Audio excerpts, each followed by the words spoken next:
Ladies and gentlemen, welcome to the ribbon cutting for the Picayune Strand ceremony. I ask you to please take your seats at this time, and again, silence any mobile devices that you may have. With that, ladies and gentlemen, will you please rise for the playing of the national anthem?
Please take your seats.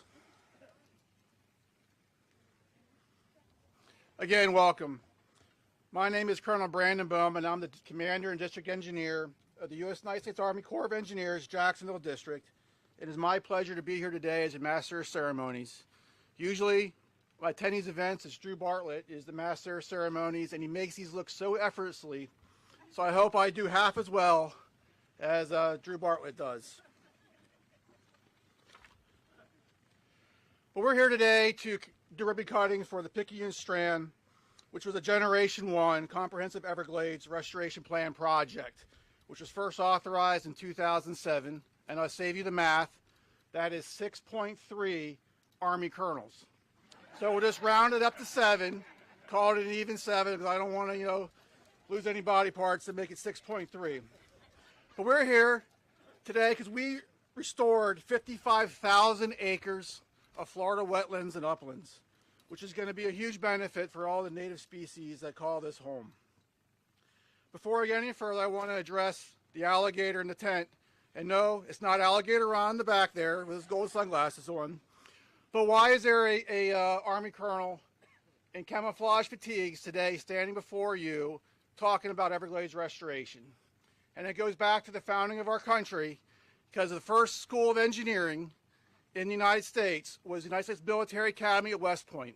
So in 1824, when Congress passed Rivers and Harbors Act and the General Survey Act, the only engineers available to perform that work was in the United States Army.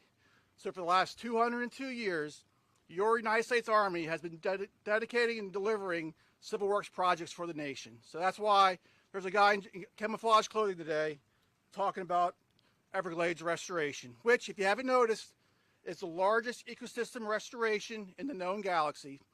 So it's quite large, and we're very proud to be delivering today. Now, also Jacksonville District does not more than just ecosystem. We also do coastal navigation. And when I do on the beach with ribbon cuttings or groundbreakings, inevitably people walking the beach will see a tent, see a group of people, will wander on over. So if we have any folks today that were just wandering through the Picayune Strand, saw a tent, welcome, come on up. We welcome you to this event. So we got a great lineup of speakers today. I got good news and I got bad news. Good news is several of them came from Washington, D.C. to be here today to mark this momentous occasion. The bad news is they brought the weather with them. So gentlemen, I please ask, when you leave, return back to D.C., you take the weather with you so we can return back to sunny Florida. But before we get into the speech, I'd like to recognize some of our guests who are joining us today for this celebration. Representing the office of Senator Ashley Moody is Southwest Florida Regional Director London Rotundo. Joining us today from Senator Rick Scott's office is Regional Director Aaron Denver and Outreach Operations Coordinator Joe Albergo. Deputy Assistant Administrator Wes Brooks and Regional Four Waters Division Director Colleen Butler with the Environmental Protection Agency is with us. We are happy to have District Aides Michelle Barr and Kathleen Elrod for Florida State Representative Lauren Mello with us, and District Aide Paul Hayden for Florida State Representative Kathleen Pasademo. Several members of the Seminole Tribe of Florida are joining us today. We also have our partners with the state of Florida. Joining us from the South Florida Water Management District are Chairman Chauncey Goss, Executive Director Drew Bartlett, and Governing Board members Alligator Ron Bergeron, Ben Butler, and Colonel Retired Charlotte Roman. Regional Director Thomas Reinert with the Florida Fish and Wildlife Conservancy Commission is with us. And we're pleased to have the Lee County Commissioner David Mulika and Collier County Commissioner Rick Castro with us. And now it's with my great pleasure that I get to introduce our first speaker. We are honored to have the Honorable Adam Tell, Assistant Secretary of the Army for Civil Works, whose leadership has been instrumental in advancing critical water resources projects across the nation and here locally in the state of Florida, with working towards the acceleration of the Everglades Agricultural Area A2 Reservoir. And we're grateful for his committed effort to restoring America's Everglades. Mr. Tell, sir.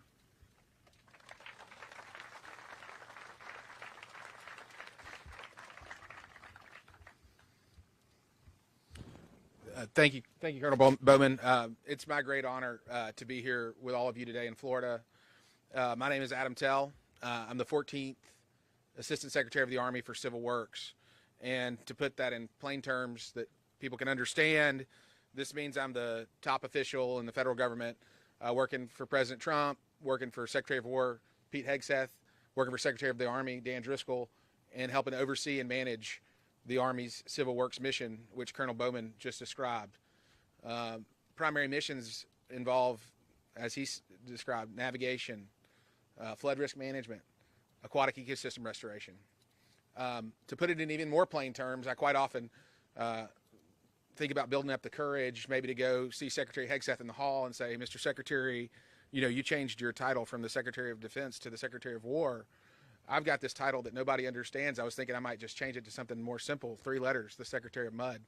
And so that's really encapsulates in 3 letters what we think about every day, and it's how our precious resource of water interfaces with our precious resource of land, the mixture of water and dirt, which is mud. And that's what we do in my office at the Pentagon as we work closely with our friends in the Corps. I also want to acknowledge that our enterprise is currently really focused in its emergency response mission on Winter Storm Fern. Obviously we're in Florida here, and while it maybe feel cold here, the place we left was much colder, and a big part of the Mid-South up the Atlantic seaboard is under a lot of snow, a lot of people without power, and the U.S. Army Corps of Engineers, one of our other critical functions, has to do with being responsive to FEMA, working up under them when we're called upon to deliver resources to Americans in need, and it's really the place where we are at our best. We enter Army mode and we get it done.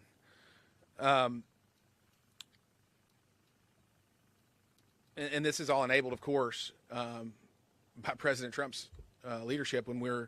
When he sees Americans in times of need, he expects all of us who are part of the executive branch of government, working under the chief executive, to do everything we can to be responsive to Americans in times of need. And this is part of that, of why we're here today. This is a very special day, and this is a moment that's been decades in the making. And General Kelly and I were joking before we came up here that it'll be nice when we're able to say, not use the word decades anymore.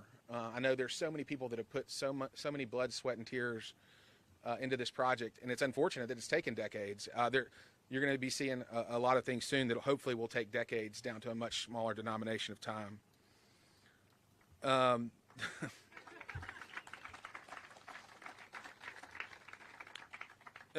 I should point out, this project, of course, is about ecosystem restoration. It's also about flood risk management, which is one of our core tenets. And it's going to deliver in a way for this community in protecting tens of thousands of Americans and Floridians.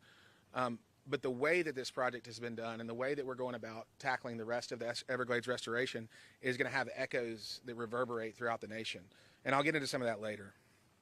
I just want to say before I go much further, I'm so honored to be joined by Congressman Diaz-Balart, someone who serves on the House Appropriations Committee and is just a gem of a member of Congress.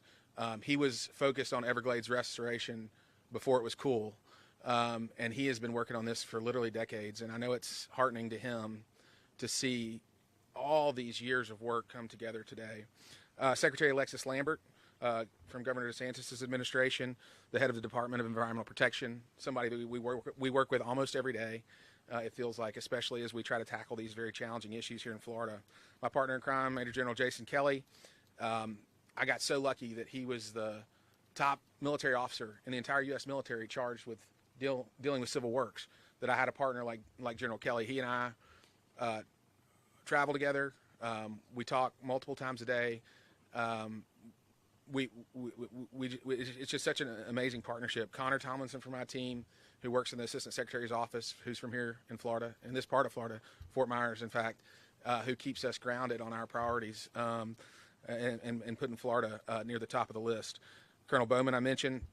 Wes Brooks, our partner from the EPA, the Deputy Assistant Administrator for Water at the Environmental Protection Agency, also a native of Florida, who we work with almost every day. And then our partners, our non-federal sponsors at the South Florida Water Management District. The completion of Picayune Strand is a critical milestone and a much larger effort that's going to span most all of southern Florida. And it's really going to, like I said, echo throughout the nation. Together with our partners at the state of Florida, the South Florida Water Management District, you're going to see that today is really just a sample of what you're going to see.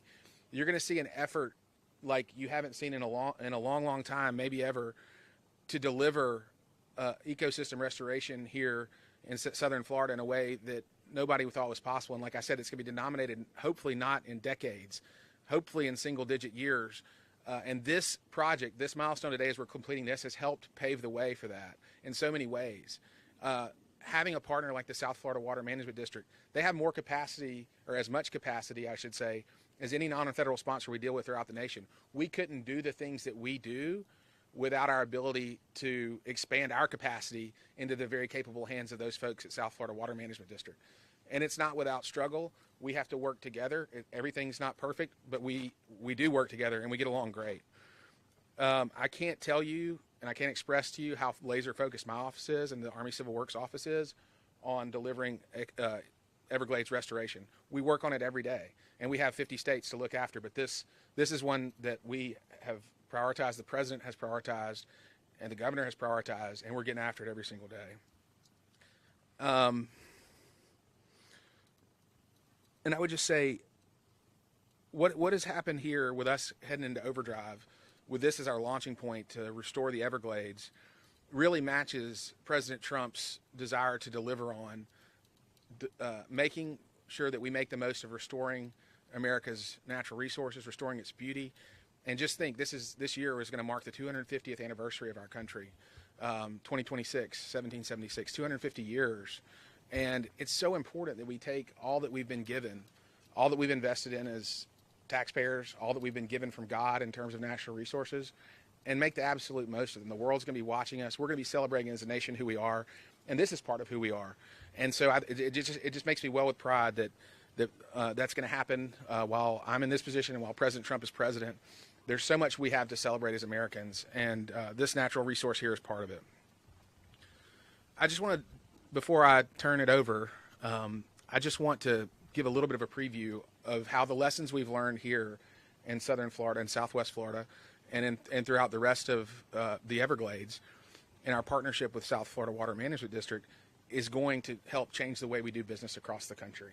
In the coming weeks, you're going to see me and my team unveil a plan with about 30 component parts that is going to reimagine and reform the Army Civil Works program in the most significant way that it's been reformed since at least 1986, which was a watershed year in our authorities. if you add up all the work that we've been charged with by our partners in Congress, $78 billion worth of projects authorized but not appropriated, $45 billion worth of projects appropriated but not expended or delivered. And you look at the fact that that $76 billion of authorized projects is probably a low estimate because the design maturity is not very high. You probably double that number. And what we're sitting on is $200 billion worth of demand from the American public. And despite Congressman Diaz-Balart's best efforts, our Energy and Water Appropriations Act that funds what we do only gets after that $200 billion denominator in single digit billions per year. So think less than $5 billion per year is being put against projects like this. So we're never going to catch up to the demand unless we change the way we're behaving. And so this plan that you're going to see rolled out here in the next couple of weeks is really aimed at that sense of urgency, that sense of priority, that sense of making sure that we're building infrastructure and not paperwork. And so that's what you're going to see across our organization as an aggressive effort to reimagine the entire thing. And really, when you think about it, we have about 25,000 employees in the Civil Works, Army Civil Works enterprise. 25,000, that's a lot. But we can't do it with those men and women across 39 Civil Works districts. We can't do it alone. If we want to expand our capacity, if we want to scale, if we want the function for our delivery to not be linear, but to rather be exponential, we have to have partners like the South Florida Water Management District. We have to have capacity invested in partners like that across America. That's how we get after that $200 billion denominator. And so for the first time, we're going to set priorities. We're going to expand our capacity by empowering our non-federal sponsors. We're going to be in the business of building infrastructure, not paperwork. And we're going to focus on meeting the public's need rather than just perpetuating our bureaucracy. That's what this is about. This is a moment in time where we have a president who wants to deliver more with what we've got for the American public. We have partners in Congress who are ready. They're sick and tired of waiting for decades for their priorities to be met. And so I would just ask all of you to watch for that in the coming weeks. I'm so honored to be here. I'm so honored that this is a launching point for not just Everglades restoration in southern Florida. Everglades restorations in Southwest Florida this effort is going to expand into all of Florida, and it's going to reverberate throughout the nation. So thank you for your leadership. Thank you for having me here on this day. It's a great honor, and I am dreading going back to the cold weather. Thank you.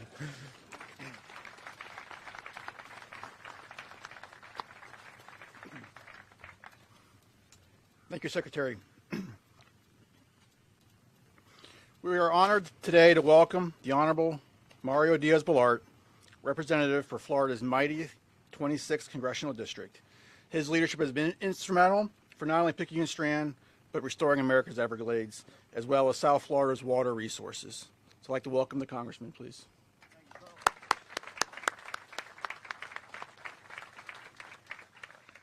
Good morning, folks. How you doing? I don't know about you, but I'm pretty darn excited. I really am, and it's not just because I'm not in Washington today. Mr. Secretary, thank you. And by the way, I loved what you were saying. Spot on. And, you know, it's good to have someone who, by the way, who is an appropriator, who understands how Congress works, or doesn't. But again, it's spot on, and General and Colonel, all of you. I do want to correct you, Colonel, when you said, what is it you said, that this is the largest project of its sort in the known galaxy? Known galaxy, sir. Florida is the center of the known galaxy. I mean, come on, we know that. Is it not true? Come on. Just ask the people that are moving here in droves. Mr. Secretary, you also mentioned a lot of folks that I was gonna thank, so I'm not gonna do that. I did see Superintendent Pedro Ramos back here. Where are you, Pedro? Thank you, sir. Thank you. You owe me lunch. You owe me lunch. This is a very special moment. I will tell you that, as you heard in the wonderful introduction, I've been involved with Everglades restoration going back to when I was in the state legislature, and that's a little while ago.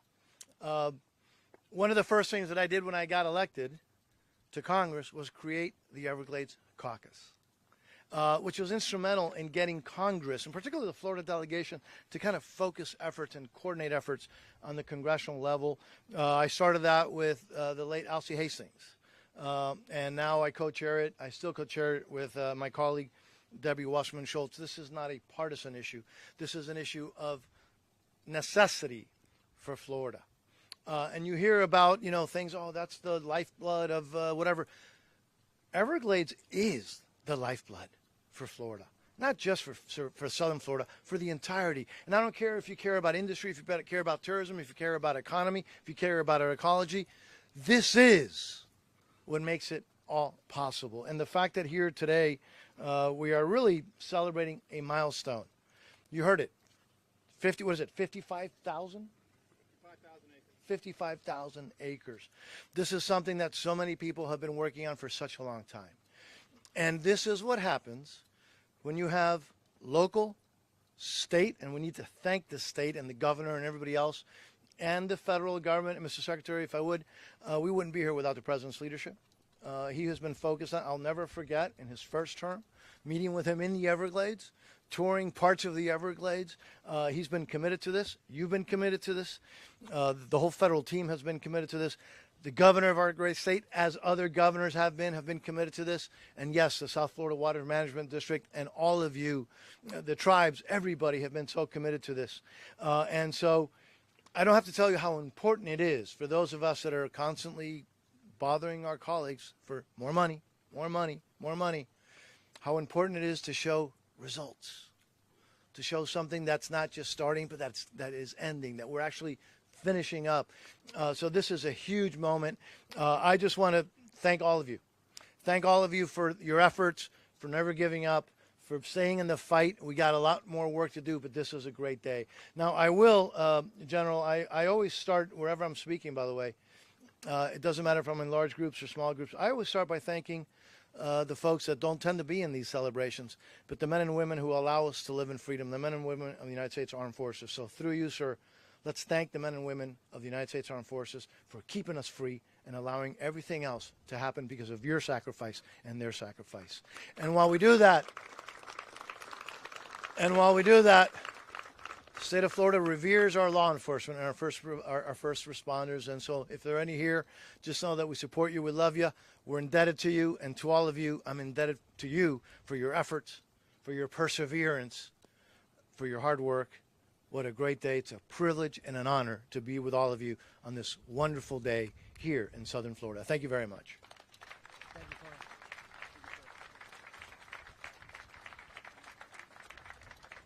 Thank you, Congressman. And next we have Major General Jason Kelly, who is absolutely no stranger to us down here in South Florida and Everglades Restoration. He's currently presiding as the Army Corps of Engineers Deputy Commanding General for Civil and Emergency Operations. Please welcome General Kelly.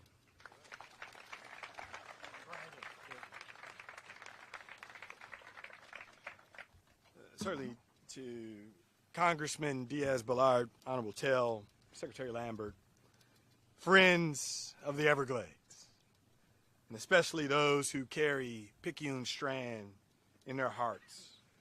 Thank you for being here this afternoon. This isn't just the place on the map to you. It's a landscape that you stood up for, you've spoken up for, and that you've never let us forget. And that matters. What we celebrate this afternoon is not the work of any single individual, agency, or organization. It's something far more meaningful. A unity of effort, grounded in a shared commitment to the long-term stewardship of a place that deserved better.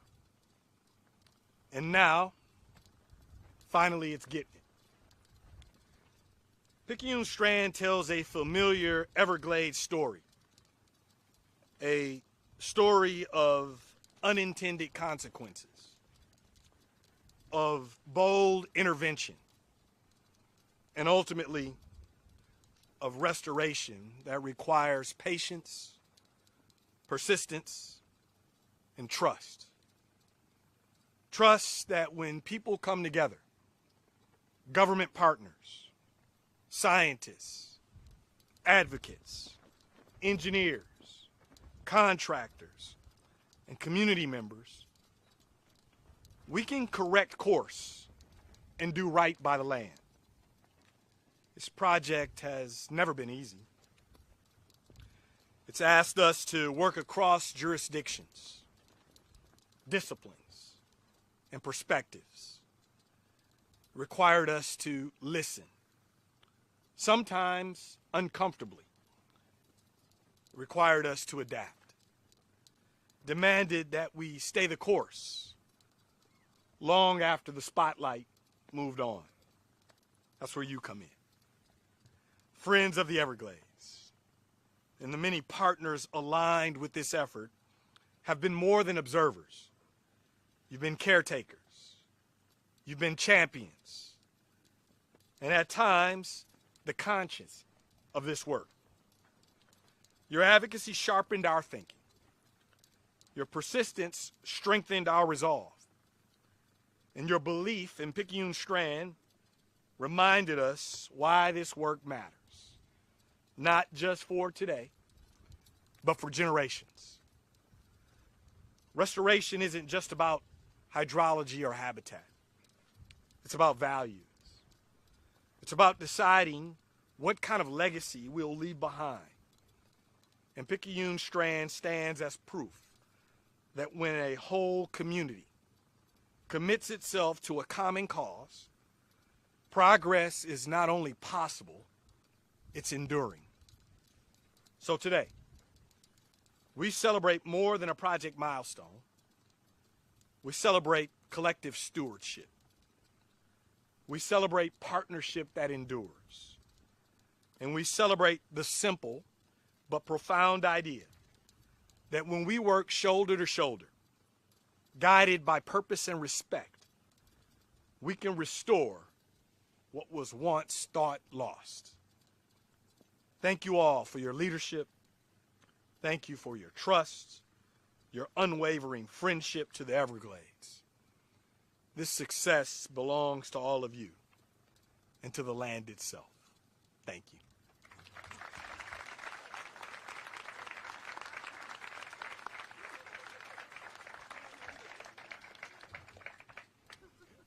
Thank you, Major General Kelly.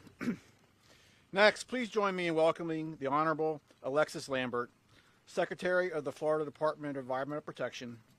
Her steadfast commitment to Everglades restoration and environmental resiliency continues to strengthen partnerships and delivering meaningful progress across South Florida. Please, ma'am.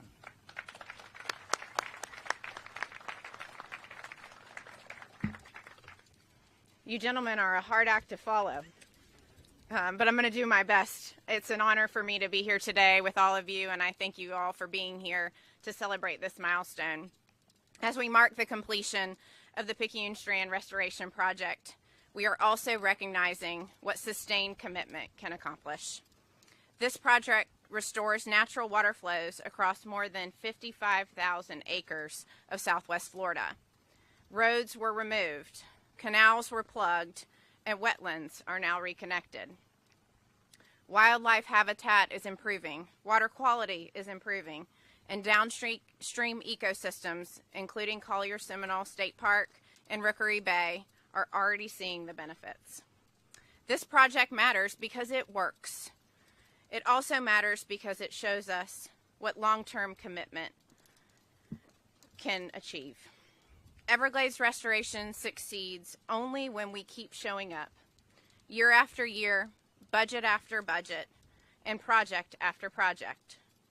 When state and federal governments commit to work together, we see real results on the ground. That commitment allows projects like Picayune Strand to move forward from plans on paper to the restored landscape we are here celebrating today. But the restoration isn't finished. There is still work ahead to restore America's Everglades. This is the final year of the DeSantis administration, and under the governor's leadership, Florida has made historic, record-setting investments in the Everglades and water quality across the state. The governor's recommended budget makes clear that he intends to finish how he started and leave Florida better than we found it for the next generation. In his recommended budget, we are proposing to invest more than $1.4 billion this year alone, bringing the total funding for Everglades restoration and water quality during the governor's tenure to $9.5 billion. Thank you. Of that amount, $586 million would fully fund the remaining state portion of the EA reservoir and the Blue Shanty flowway. The ancient Greeks had a saying, "A society grows great when its people plant trees in whose shade they will never sit." Everglades restoration is not something we can pause, scale back, or take for granted. So as we celebrate this milestone, I ask everyone here, our partners, stakeholders, and the public, to keep speaking out for this work, keep supporting these projects, and keep holding us accountable to deliver. Because when we stay the course, America's Everglades are stronger for the next generation to come. Thank you.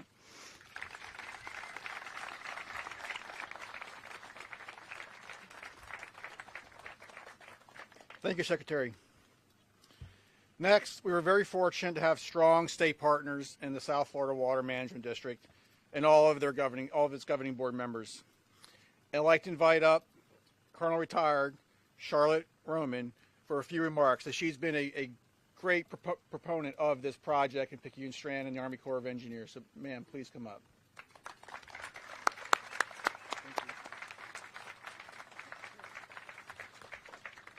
When I got up this morning and I looked at the weather and I saw what the weather was going to be like in the Picayune Strand, I said, I've never been to the Picayune Strand when it's been cold. Usually it's 20 degrees warmer than any of the temperatures that you find when in the mainland, right, or in the cities. It's always hot here. And on this day that we celebrate, we have such nice, cool temperatures. It's just something special and very rare indeed. Thank you, Colonel Bowman, for that introduction. And thank you, Secretary Tell, Representative Diaz-Balart, General Kelly, Secretary Lambert, for being here today to celebrate this historic moment in Everglades restoration. What an honor to be in such great company. I'm Charlotte Roman, a governing board member of the South Florida Water Management District, and I also chair the Big Cypress Basin. This is a momentous event, and I'm so proud to celebrate with all of you. I want to thank my fellow governing board members who took time out of their busy schedules to be here today. Chair Chauncey Goss, Ben Butler, Alligator Ron Bergeron, and of course, our fearless leader, Executive Director Drew Bartlett.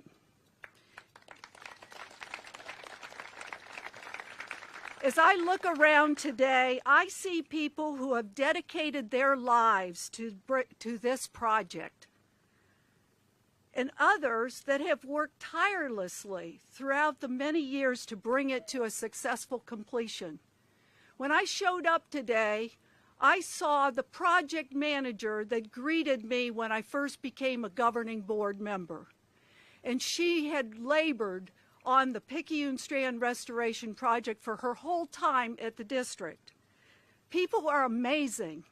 The Picayune Strand Restoration Project was the first partnership agreement signed with the Corps of Engineers in the South Florida Water Management District in 2009.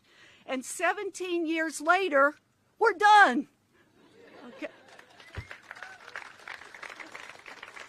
Think about this for a moment. You know, nearly 2 decades, and all the people that worked on this project, making the Picayune Strand a successful effort. And today, we're honored to see it cross the finish line. In addition to incredible engineering, modeling, and science, this project has highlighted collaboration at its finest across all agencies, organizations, and levels of government. There are so many who worked on this project to get it done.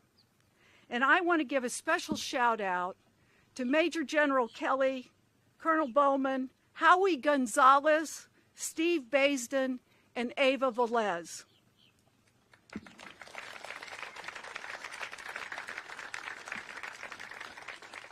In 2019, soon after I was appointed a governing board member, I visited the project. I saw pump stations already constructed but sitting idle. So I asked, what can we do to accelerate operation and start getting some hydrological benefit? Well, the smart folks at the district did some modeling to show that we could start plugging the upper portion of the Picayune Canal, the first 3 miles, and then we could turn on the pump station. So we reached out to the Corps of Engineers, and they were on board with the idea. So they tapped their secret weapon, the heavy equipment teams. And I know we've got some heavy equipment team operators that are joining us today. And they went to work. They went to work plugging that canal, the upper portion of that canal. And in July of 2021, we turned on the Picayune pump station. But we didn't stop there. Next, we finished plugging the Picayune Canal, the rest of it, and started the Miller Canal. And then we turned on the Miller pump station. And we celebrated all of these milestones as we were working together. And all of this work, my favorite word, General Kelly, was going on simultaneously. We were getting it all done at the same time while the Corps was completing the Southwest Protection Feature construction. And the Corps was in a full court press with their heavy equipment teams working on all fronts to bring this project to a close. Complete, finished, that we're celebrating today. I love all of our restoration projects, and I feel very honored to be a member of the governing board of the South Florida Water Management District. But I got to tell you, this one is very near and dear to my heart. This project is so special because of the magnitude of the positive impacts on people, wildlife, and our economy. 85 square miles of wetlands and uplands is massive. I fly over the Picayune Strand to look at the hydrology, and it's massive. I see new parts every time. This is one of the rare times that nature gets a second chance.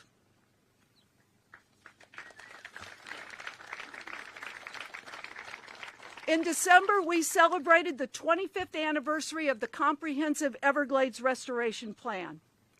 Under the leadership of Governor Ron DeSantis, our momentum to restore South Florida's ecosystem is unprecedented.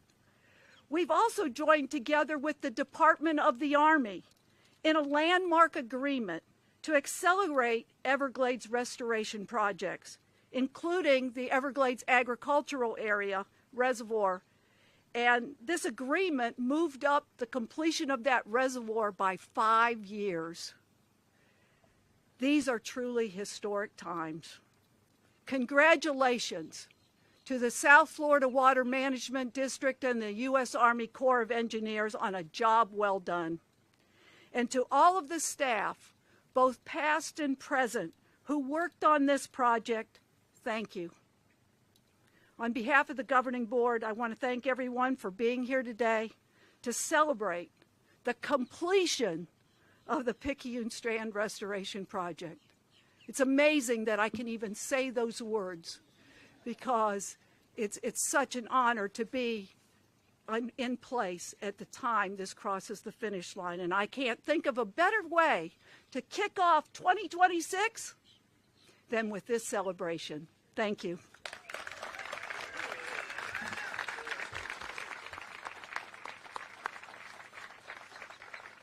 Thank you, ma'am. And our final speaker today is President and CEO Rob Moyer for the Conservancy of Southwest Florida. Mr. Moyer leads one of the region's oldest and most influential nonprofits. His leadership with the Conservatives have played a significant role in championing SERP implementation and continuing to push forward milestones for the Picayune Strand. So please join us in welcoming President Morio.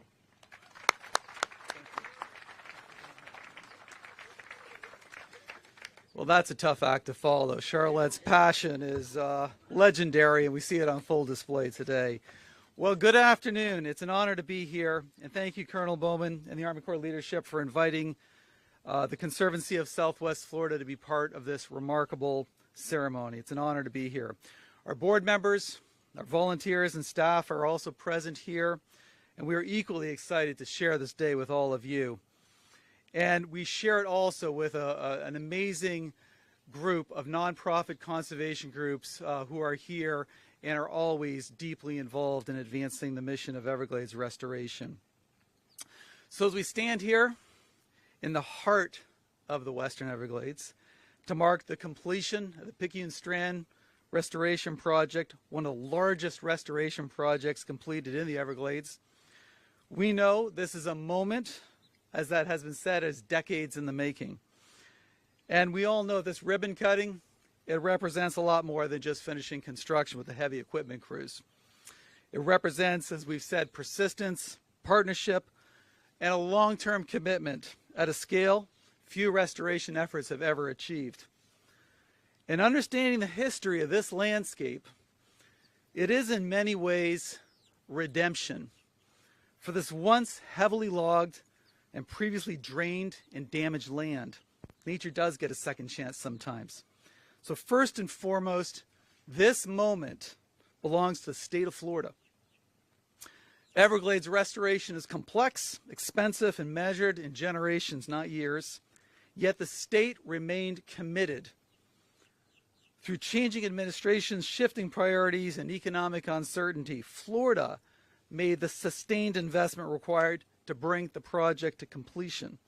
And so we thank Governor DeSantis and Secretary Lambert and the administration for making this project a priority. Thank you.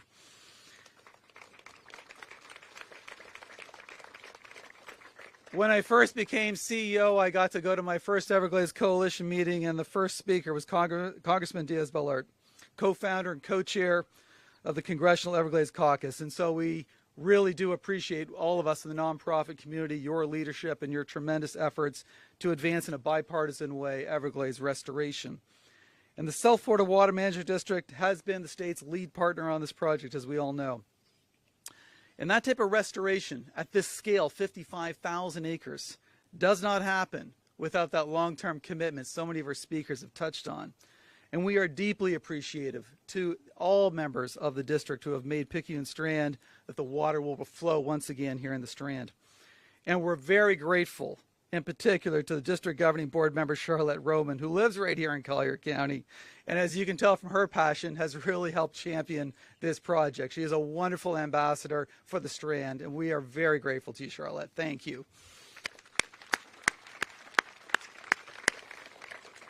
And I know I speak on behalf of all of our nonprofit partners, but the U.S. Army Corps of Engineers has done a truly remarkable job with the planning, the modeling, the design, the heavy lifting, and the construction of this project under the Comprehensive Everglades Restoration Plan. It simply would not have happened without their expertise and hard work. But I want to cover one aspect of the story that maybe is a little less known.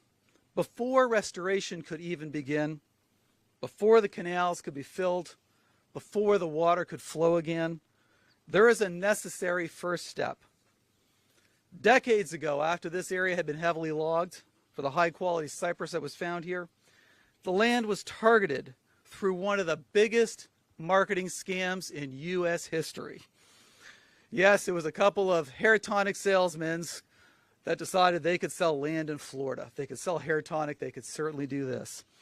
And they were going to build the largest subdivision in the world. That's what this land was originally going to be in their eyes. And thousands of unwitting buyers from across the United States and some across the world flew into Cape Coral, were brought down, wined and dined, and they were sold a piece of paradise, they were told. Hundreds of miles of roads were built, canals were dug, fundamentally altering the flow of water away from Rookery Bay and other surrounding watersheds and creating tremendous damage. In 1975, however, General Acceptance Corporation, which sold these unusable plots of land. They didn't tell you that it was underwater in the summer. That was part of the scam, of course. They declared bankruptcy, and the state was left truly with a mess on its hands. And it was in 1986 that the Miami Herald ran a story that stated, the Conservancy has won tentative approval to add 55,000 acres of low-lying land in South Golden Gate Estates to the Save Our Rivers List Act. And as most of you know, the Save Our Rivers Act was founded thanks to the leadership of former Florida Governor, the late Senator Bob Graham. And it was this funding that allowed the acquisition to begin. The buyout of 17,000 individual landowners was proceeding at a crawl in Tallahassee, not because of a lack of willingness, but the sheer logistics of this. And so the state was looking for help. In learning about this obstacle, the Conservancy put their hands up and said, we'll volunteer to contact all 18,000 landowners. The state estimated this would take 10 years to complete. The Conservancy did it in less than 3 years. One typewriter. Remember, there is no internet, folks. There is no, Googling where that landowner was. All the deeds were in Collier County, and all these poor administrators were in Tallahassee. The job simply could not be done efficiently. But I want to tell you that one of the people that dialed some of those 18,000 people is here. And I'd like to recognize him on behalf of the team of the volunteers and interns and staff, and that's Dave Addison. Dave, would you just stand, take a bow? He helped get this land into conservation, folks. Thank you, Dave. Dave does more than sea turtles, as we well know. So once the entire acquisition was completed, then restoration could really begin. And then at that point, the Conservancy was called again to serve the district and the Army Corps, and was awarded about 14 contracts to do the pre-restoration baseline, so we knew what restoration success would look like. And we're very proud to be able to have helped participate in that. The Conservancy has been, along with our partners, boots on the ground, all the way up to today. Kathy Worley, Ian Bartzik, Melinda Schumann, members of our science team that are with us here today, they conducted that work with our partners. And in the past decades, our policy team, led by Nicole Johnson, is also here, have helped advocate for the funding needed for Everglades restoration. But I want to give you one final statistic that really impresses me. That's our science team. In the last decade, while the spoil piles were being removed as restoration was unfolding, we had another problem unfolding in Picayune Strand. And it was a large problem, an apex predator problem, a Burmese python problem. And since 2020, our team has removed 189 snakes, 10,000 pounds of pythons, and 5,000 eggs just from Picayune Strand. So thank you guys for doing the heavy lifting, no pun intended. And so in summary, today, really, we see the impact of collective action. Water is moving across the landscape. Natural sheet flow is returning. Habitats are being reconnected.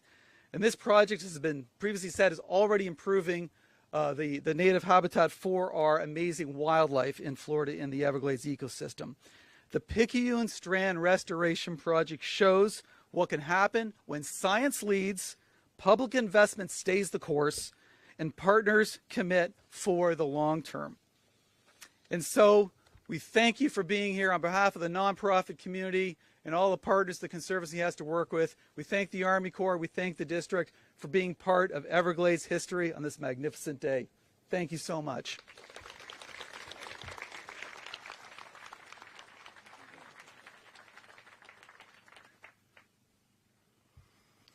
I want to thank all our speakers and everyone who joined us today. And two last thank yous before we get over to the ribbon cutting ceremony over to my right, your left. Is first, I want to thank the staff from the South Florida Water Management District and the Army Corps of Engineers for putting this great event on. So please give them a round of applause.